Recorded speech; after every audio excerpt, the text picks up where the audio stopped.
দেখছেন দেশের কথা দশের কথা, সঙ্গে রয়েছে আমি সমাদৃতা। আজ দেশের কথা শুরুতেই আমরা যে খবরে নজর রাখবো, কোভিড আক্রান্তের সংখ্যা দেশ জুড়ে কিন্তু কমছে, যা রীতিমতো স্বস্তির খবর। তবে দৈনিক মৃত্যুর সংখ্যা কিন্তু এখনো চিন্তায় রাখছে। কেন্দ্রীয় সরকার বারবার সতর্কবার্তা জারি করছে, দৈনিক আক্রান্তের সংখ্যা কমছে বলে অসতর্ক হলে চলবে না, এখনো যথেষ্ট সতর্কতা অবলম্বন করতে হবে।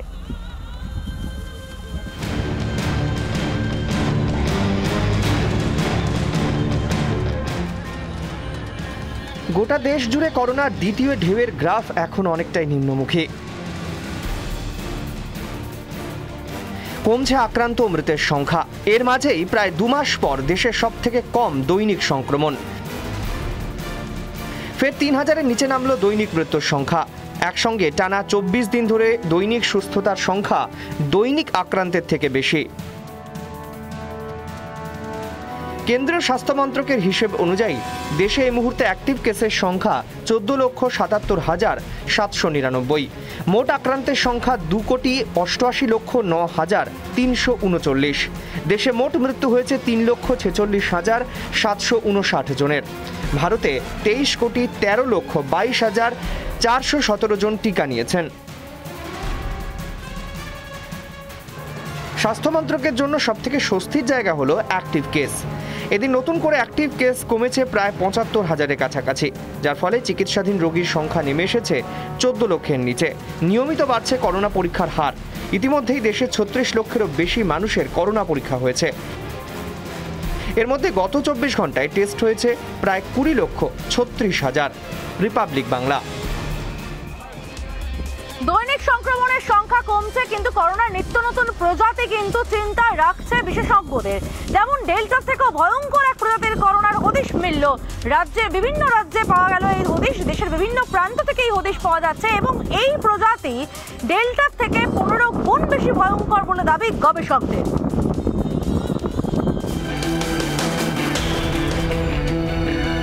করোনার দ্বিতীয় ঢেউ খানিকটা হলেও সামলে নিয়েছে দেশ। কেন্দ্রীয় স্বাস্থ্য মন্ত্রক চলতি সপ্তাহেই বিবৃতি দিয়ে জানায় সংক্রমণের শীর্ষ পেরিয়েছে করোনা। এবার সংক্রমণের হার নিম্নমুখী, কমেছে দৈনিক আক্রান্ত মৃত্যুর সংখ্যা। তবে অসতর্ক হওয়ার যে কোনো অবকাশ নেই তাও স্পষ্ট করে দিয়েছে কেন্দ্র। কারণ একের পর এক নতুন প্রজাতির করোনা যে কোনো সময় বিপদ ডেকে আনতে পারে। আশঙ্কা সত্যি করে হদিশ মিলল করোনার নতুন প্রজাতির, যা আবারও ভয় ধরাচ্ছে। জানা গেছে জানুয়ারি থেকে এপ্রিলে নমুনা পরীক্ষা হয়। নমুনায় N440K প্রজাতির হদিশ মেলে। 9 জনের নমুনায় এই ভেরিয়েন্ট পাওয়া যায়। এই প্রজাতি ডেল্টার থেকে 15 গুণ বেশি সংক্রামক। গাজিয়াবাদের academy of scientific and innovative রিসার্চের গবেষণায় উঠে এসেছে দেশ জুড়ে বিভিন্ন রাজ্যে ক্রমশ সক্রিয় হচ্ছে এই প্রজাতি। তেলেঙ্গানায় আক্রান্ত 81 জন, মহারাষ্ট্রে আক্রান্ত 91 জন, কর্ণাটকে আক্রান্ত 54 জন, ছত্তিশগড়ে আক্রান্ত 42 জন, গুজরাটে আক্রান্ত 9 জন, বিহারে আক্রান্ত 2 জন, রাজস্থানে আক্রান্ত 1 জন। বঙ্গে এখনও এই সংক্রমণের হদিশ না মিললেও প্রতিবেশী রাজ্যে এই প্রজাতির করোনা সংক্রমণে সতর্ক বাংলা। রিপাবলিক বাংলা। তবে এরই মধ্যে আরো একটা সুখবর রয়েছে। এবার সস্তা হতে চলেছে ভ্যাকসিন। কর্বেভ্যাক্সের দাম পড়বে 2টি ডোজের জন্য 500 টাকা। খুব তাড়াতাড়ি বাজারে আসতে চলেছে সবচেয়ে সস্তা ভ্যাকসিন। জুড়ে টিকাকরণের গতি বৃদ্ধিতে জোর দেওয়া হচ্ছে। করোনার দ্বিতীয় ঢেউ রুখতে দেশ বদ্ধপরিকর, কিন্তু জনসংখ্যার নিরিখে কম ভ্যাকসিনের যোগান। এরই মধ্যে হায়দ্রাবাদের বায়োলজিক্যাল ঘোষণা করলো বাজারে আসতে চলেছে তাদের তৈরি Corbevax. Central drugs and standards control organization বা CDSCO এর অনুমোদনের পর তৃতীয় পর্যায়ের ট্রায়ালে রয়েছে কর্বেভ্যাক্স। CDSCOর অনুমোদন পেয়েছে কর্বেভ্যাক্সের তৃতীয় পর্যায়ে ট্রায়াল চলছে। কর্বেভ্যাক্সের 2টি ডোজের দাম 500 টাকা। 2020 নভেম্বরে শুরু হয়েছিল কর্বেভ্যাক্সের ট্রায়াল। সূত্রের খবর, ইতিমধ্যে কর্বেভ্যাক্সের 30 কোটি ডোজ বুক করেছে কেন্দ্র। চলতি বছরের অগাস্ট থেকে ডিসেম্বরের মধ্যে সরবরাহ করা হবে সেই ডোজ। প্রথম ও দ্বিতীয় ট্রায়াল সাফল্যের সঙ্গে পার করেছে কর্বেভ্যাক্স। বায়োলজিক্যাল সংস্থার আশা, তৃতীয় ট্রায়ালেও সাফল্যই পাবে কর্বেভ্যাক্স। রিপাবলিক বাংলা। দেশের কথা দশের কথায় আমরা চেষ্টা করি 10 জনের সমস্যা তুলে ধরতে, সেরকমই ঝাড়গ্রামের মানুষের সমস্যা তুলে ধরবো এবারে। রাত বিরাতে ওষুধ খুঁজলে ঝাড়গ্রামে ওষুধ মিলবে না, কারণ রাতে লাভ নেই, তাই ওষুধের দোকানের মালিকরা বন্ধই রাখে দোকান। বেঙ্গল কেমিস্ট অ্যান্ড ড্রাগিস্ট অ্যাসোসিয়েশনের নথিভুক্ত বেশ কিছু ওষুধের দোকান আছে ঝাড়গ্রাম শহরে। প্রতি রাতে ঝাড়গ্রাম শহরে পর্যায়ক্রমে একটি করে দোকান খোলা রাখার কথা, কিন্তু অভিযোগ রাতে ওষুধের দোকান খোলা থাকছে না, ফলে প্রত্যন্ত গ্রাম থেকে চিকিৎসা করাতে এসে বিপাকে পড়ছেন রোগীর আত্মীয়রা। আমরা তো বিভিন্ন সময় যাই, রাতের বেলা রুগী নিয়ে যাই বা বাড়ির কারো অসুবিধা হলো পাড়ার মেডিসিন নিতে যাই, মেডিসিন দোকান বন্ধ থাকে ঝাড়গ্রামে, খোলা পাওয়া যায়নি। মহকুমা শাসকের উদ্যোগে এবং ওষুধ দোকানের মালিকদের সংগঠনের সহযোগিতায় প্রতি রাতে ঝাড়গ্রাম শহরে পর্যায়ক্রমে একটি করে দোকান খোলা রাখার ব্যবস্থা হয়েছে। সংগঠনের তরফে কবে কোন দোকান রাতে খোলা থাকবে তার তালিকা মহকুমা শাসকের কাছে পাঠিয়ে দেওয়া হয়েছে। মহকুমা শাসক সেই তালিকা ঝাড়গ্রাম থানা, জেলা ও সুপার স্পেশালিটি হাসপাতালে পাঠিয়ে দেন। রাতে দোকান খোলা রাখতে গিয়ে যাতে নিরাপত্তার সমস্যা না হয় সেজন্য সারা রাত দোকানের সামনে পুলিশ ও সিভিক ভলেন্টিয়ার মোতায়েন থাকবেন। কিন্তু এত ব্যবস্থার পরেও রাতে ওষুধের দোকান খোলা থাকছে না বলে অভিযোগ। ঝাড়গ্রাম শহরের বাসিন্দারা বিভিন্নভাবে ওষুধ জোগাড় করতে পারলেও বেলপাহাড়ি, নয়াগ্রামের মতো প্রত্যন্ত মাও অধ্যুষিত এলাকা থেকে এসে হয়রানি হতে হচ্ছে আম জনতাকে। এই ধরুন রাত্রি 10টার পরে ঝাড়গ্রামে কোনো ওষুধ দোকান খোলা থাকছে না। যারা গ্রামে গঞ্জে থেকে আসছে তারা কোনো পাচ্ছে না, যারা মানে যাদের একটু লিঙ্ক আছে তারা ওষুধ পেয়ে যাচ্ছে, কিন্তু যারা গ্রামগঞ্জে থেকে ধরুন বেলপাহাড়ি, সদর নয়াগ্রাম, গৈবল্লভপুর থেকে যারা আসছে তারা কিন্তু কোনো পাচ্ছে না। এটা কিন্তু ছিল যাতে একদিন করে ওদের যে ওষুধ দোকান মানে ডিস্ট্রিবিউটারদের ওদের যে বিসিডি এর যে নিয়ম যে একদিন করে অল্টারনেটিভ করে ওনারা সারা দোকান খোলা রাখবে, কিন্তু সেই নিয়মটা ঝাড়গ্রাম শহরে মানা হচ্ছে না। তবে বেঙ্গল কেমিস্ট অ্যান্ড ড্রাগিস্ট অ্যাসোসিয়েশনের অবশ্য বক্তব্য, করোনাকালে লকডাউনের জেরে রাতে ক্রেতার সংখ্যা এমনিতেই কম, নিরাপত্তা রক্ষীও থাকছে না, তাই জীবনের ঝুঁকি নিয়ে কেউ রাতে আর ওষুধ দোকান খুলতে চাইছে না। ওষুধ দোকান খোলাই থাকতো, কিন্তু দুটো ঘটনা ঘটে গেছে, ইনসিডেন্ট দুটো হয়ে গেছে, আমাদের দুজন কেমিস্ট মারা গেছে। তারপর ওখানে আমাদের ইসেতে সবসময় পুলিশ আমরা পাই না, এমনি লকডাউনে বাজার হাট ফাঁকা, সেখানে অনেক সময় 11টা 12টা অবধি থাকছে, হয়তো আমাদের সিভিক ভলেন্টিয়ার দেয়, এখন ওনারাও চলে যান, তারপরে কেউ সাহস করে থাকতে চাইছে না। ঝাড়গ্রাম থেকে রবীন্দ্রনাথ মাইতি, রিপাবলিক বাংলা।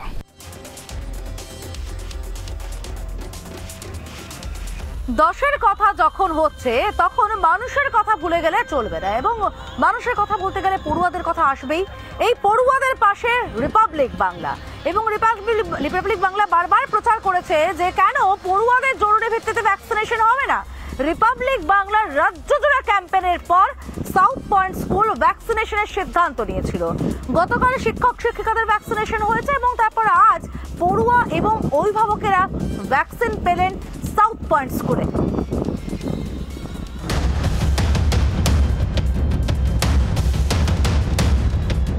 রিপাবলিক বাংলা পরীক্ষার্থীদের পাশে, ক্যাম্পেইনের জেরে নড়ে চড়ে বসেছে বিভিন্ন স্কুল কর্তৃপক্ষ। সোচ্চার হচ্ছেন টিকাকরণের পক্ষে।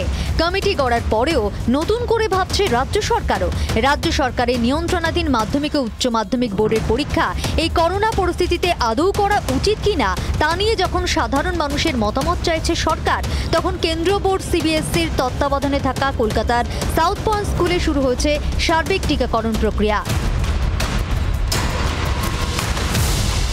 শনিবার টিকা দেওয়া হয়েছিল শিক্ষক, অশিক্ষক কর্মী ও তাদের পরিবারের সদস্যদের, আর রবিবার টিকা পেলেন দ্বাদশ শ্রেণীর পড়ুয়া ও তাদের অভিভাবকরা।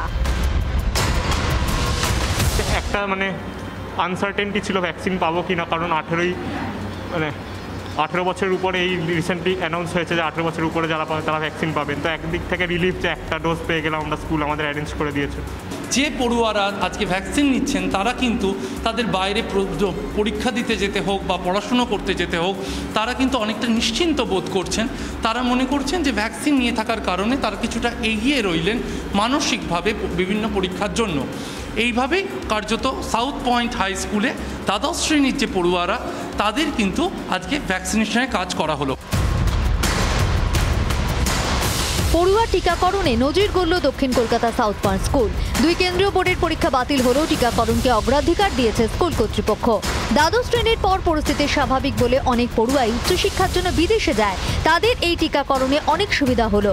ভ্যাকসিনেশন প্রক্রিয়া স্কুলের সঙ্গে যৌথ উদ্যোগে ছিল আমরি হাসপাতাল, তাই গ্যাটের টাকা খরচ করেই দিতে হয়েছে টিকার প্রথম ডোজ। অতিমারি আবহে তবুও স্কুলের উদ্যোগে খুশি পড়ুয়া ও অভিভাবকরা। সিবিএসসি দ্বাদশ শ্রেণীর পরীক্ষা ইতিমধ্যেই বাতিল করা হয়েছে। সাউথ পয়েন্ট হাই স্কুলে দ্বাদশ শ্রেণীর যে পরীক্ষার্থীদের ভ্যাকসিন দেওয়া হচ্ছে, তাদের মূলত উচ্চশিক্ষার জন্য ভিন রাজ্যে বা বিদেশে পড়তে যেতে হলে তাদের যাতে কোনো সমস্যা না হয়, সেই কারণেই ভ্যাকসিন দেওয়া হচ্ছে বলে দাবি স্কুল কর্তৃপক্ষের। শিবাশিস মৌলিকের রিপোর্ট, রিপাবলিক বাংলা। পরীক্ষার্থীদের পাশে রিপাবলিক বাংলা নিজেরা মতামত চেয়েছিল পরীক্ষার্থী এবং পড়ুয়াদের কাছে যে বোর্ডের পরীক্ষা হওয়া উচিত কিনা এই রাজ্যে। এবার সরকারও সেই মতামতই চাইল। সরকার এই কারণে একটি মেল আইডিও খুলে দিয়েছে, যেখানে পড়ুয়া থেকে অভিভাবকেরা মেল করে জানাবেন বোর্ডের পরীক্ষা এই করোনা আবহে হওয়া উচিত কিনা।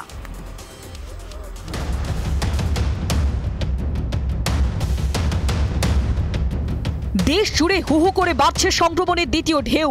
রাজ্যে রাজ্যে অব্যাহত মৃত্যু মিছিল। মারণ ভাইরাসের প্রকোপ পড়েছে শিক্ষাতেও।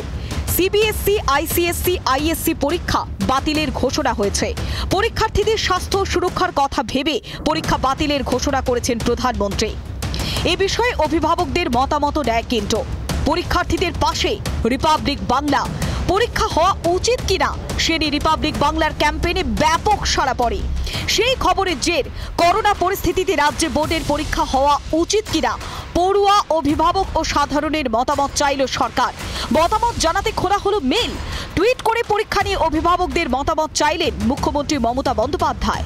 অভিভাবকদের মতামত জানতে মমতার টুইট, আমি প্রত্যেকের কাছে অনুরোধ করছি আগামী 7ই জুন দুপুর 2টোর মধ্যে নিম্নলিখিত ইমেলে নিজেদের মতামত জানান। pbssm.spo@gmail.com, Commissioner School Education @gmail.com, wbssed@gmail.com। আপনাদের মতামত আমাদের কাছে অত্যন্তই গুরুত্বপূর্ণ। শিশুদের ভবিষ্যৎ আমার কাছে সর্বাধিক গুরুত্ব। তাই 2021-এর দশম ও দ্বাদশ শ্রেণীর পরীক্ষার বিষয়ে সিদ্ধান্ত নেওয়ার জন্য একটি বিশেষজ্ঞ কমিটি গঠন করা হয়েছে। আমরা অভিভাবক, সাধারণ মানুষ, ছাত্রছাত্রী ও বিশেষজ্ঞদের থেকে মতামত জানতে আগ্রহী। বহু রাজ্য ইতিমধ্যেই পরীক্ষা বাতিলের সিদ্ধান্ত নিয়েছে। প্রশ্ন উঠছে, এবার কি তবে কেন্দ্রের পথেই হাঁটছে রাজ্য? তাহলে মাঝখানে এতটা সময় কেন? সিদ্ধান্তহীনতার কারণেই কি বিলম্ব? উঠছে প্রশ্ন। রিপাবলিক বাংলা। দেশের কথা, দশের কথায় আমরা মানুষের কথা তুলে ধরি। ইয়াস বিধ্বস্ত এলাকার মানুষ কেমন আছেন তাদের খবর তুলে ধরবো। কেন্দ্র ও রাজ্য পরিদর্শনে যাচ্ছে ইয়াস বিধ্বস্ত এলাকায়। সেই খবরও থাকবে কিন্তু একটা ছোট্ট বিরতির পর।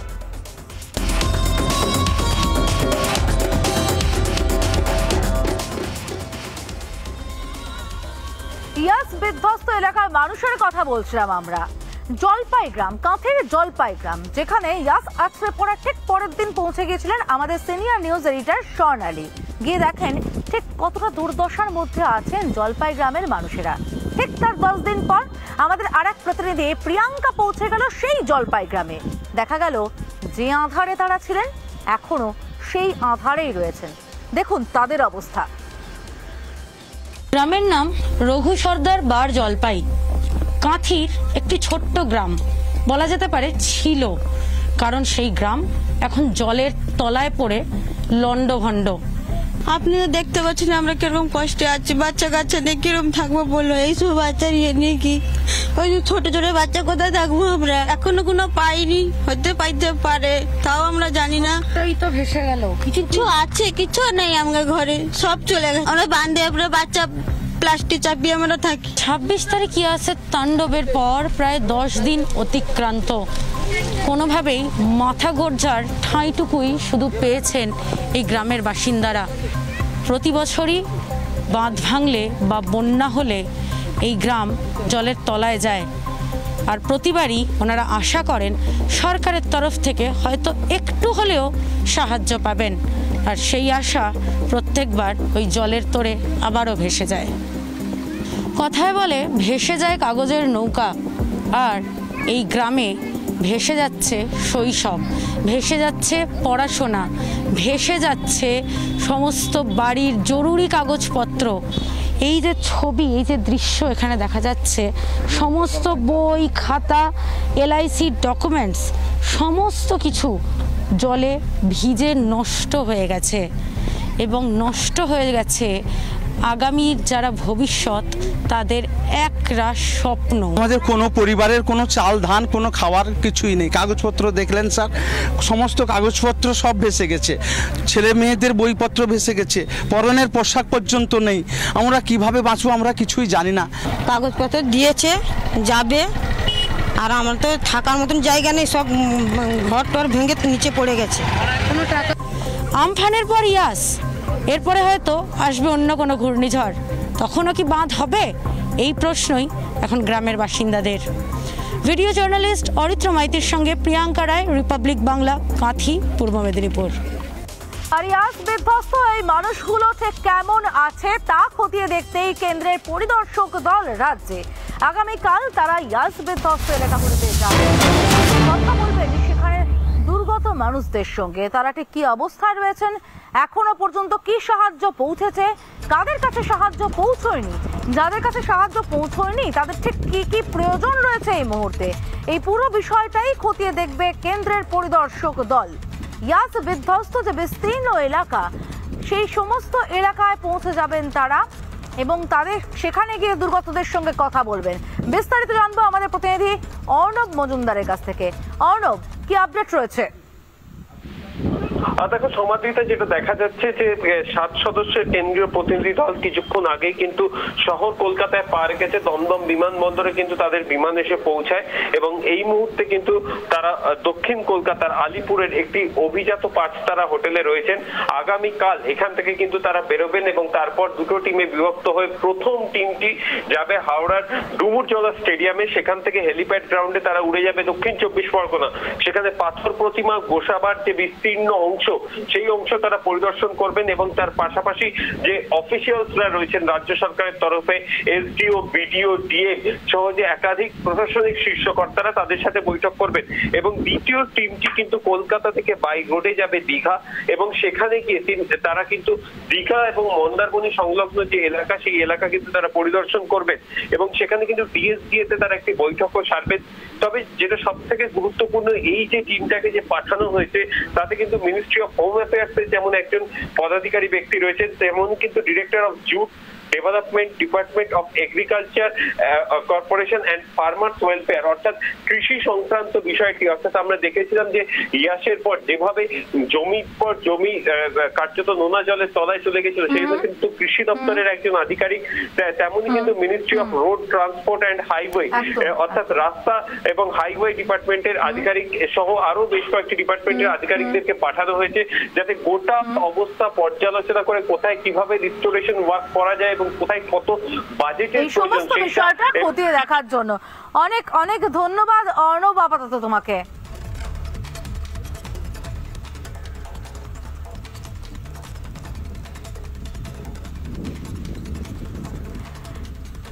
এদিকে ইয়াস চলে যাওয়ার পর থেকে কিন্তু রাজ্য জুড়ে তীব্র দাবদাহ, সেই তীব্র দাবদাহ থেকে স্বস্তির খবর। আবহাওয়া দপ্তর জানালো নির্দিষ্ট সময়ের একদিন আগেই বর্ষা রাজ্যে প্রবেশ করেছে, তবে এখন আপাতত উত্তরবঙ্গে প্রবেশ করেছে। দক্ষিণবঙ্গের মানুষের বর্ষার জন্য অপেক্ষা করতে হবে আরো কয়েকটা দিন।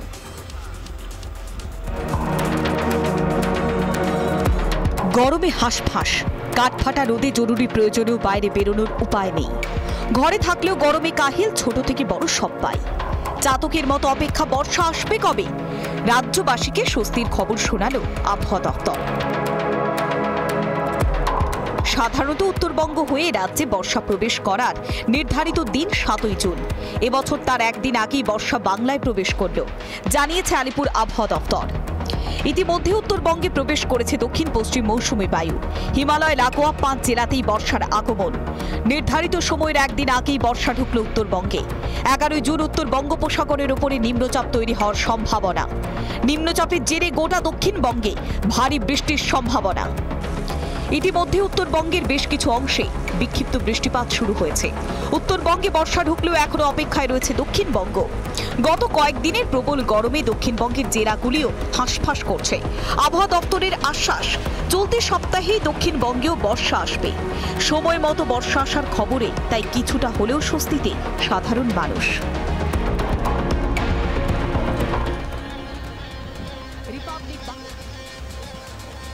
বাংলার মানুষ দুয়ারে রেশন পান। দিল্লির মানুষও কিন্তু ঠিক সেভাবেই সোমবার থেকে দুয়ারে রেশন পেতে পারতেন, কিন্তু বাদ সাধল উপরাজ্যপাল এবং কেজরিওয়াল তরজা। দিল্লির মুখ্যমন্ত্রীর অভিযোগ যে প্রকল্প শুরুর ঠিক 2 দিন আগে বন্ধ করে দেওয়া হয় এই প্রকল্প। যদি উপরাজ্যপালের দাবি বন্ধ নয়, বিষয়টি নিয়ে আরো একটুখানি ভেবে দেখার জন্য স্থগিত রাখা হয়েছে আপাতত।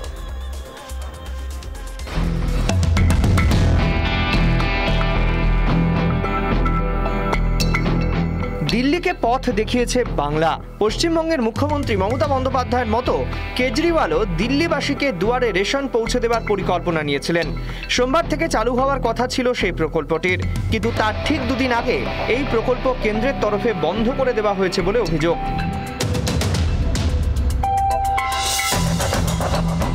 অরবিন্দ কেজরিওয়ালের অভিযোগ, কেন প্রকল্প চালুর ঠিক 2 দিন আগে তা বন্ধ করল কেন্দ্র। কেন্দ্রের দাবি, প্রকল্পের জন্য নেওয়া হয়নি অনুমোদন। একবার নয় 5 বার অনুমোদন পেয়েছে এই প্রকল্প।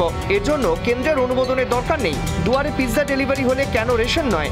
হাত জোর করছে, রেশন ডেলিভারির অনুমতি দিক কেন্দ্র। এই বিতর্কের মধ্যেই আসরে নামলেন দিল্লির লেফটেন্যান্ট গভর্নর। দিল্লির উপরাজ্যপালের বক্তব্য, দুয়ারে রেশন প্রকল্পের প্রস্তাব বাতিল করা হয়নি, বিষয়টি পুনর্বিবেচনার জন্য পাঠানো হয়েছে। প্রকল্প কার্যকর হলে কেন্দ্র নির্ধারিত দামের থেকে বেশি দাম দিয়ে রেশন কিনতে হতো। জাতীয় সুরক্ষা আইন 2013 অনুযায়ী কেন্দ্রের অনুমোদন প্রয়োজন। দিল্লির মুখ্যমন্ত্রী জানিয়েছেন, 12 লক্ষ গরিব পরিবারকে 5 কেজি করে রেশন দেবে দিল্লির সরকার। কেন্দ্রীয় সরকারের প্রকল্প থেকে মিলবে আরও 5 কেজি। সোমবার দিল্লিতে দুয়ারে রেশন প্রকল্প চালু না হলেও দিল্লিতে চালু হচ্ছে 50% মেট্রো পরিষেবা। দিল্লিতে আনলক পর্বে জোর এবং বিজোড় সংখ্যায় দোকান খোলার অনুমতি দেওয়া হচ্ছে। খুলছে শপিং মল, রাস্তার দোকান।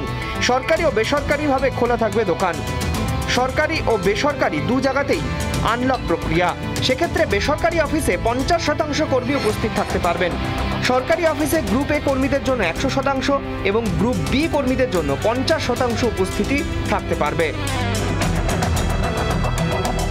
রিপাবলিক বাংলা।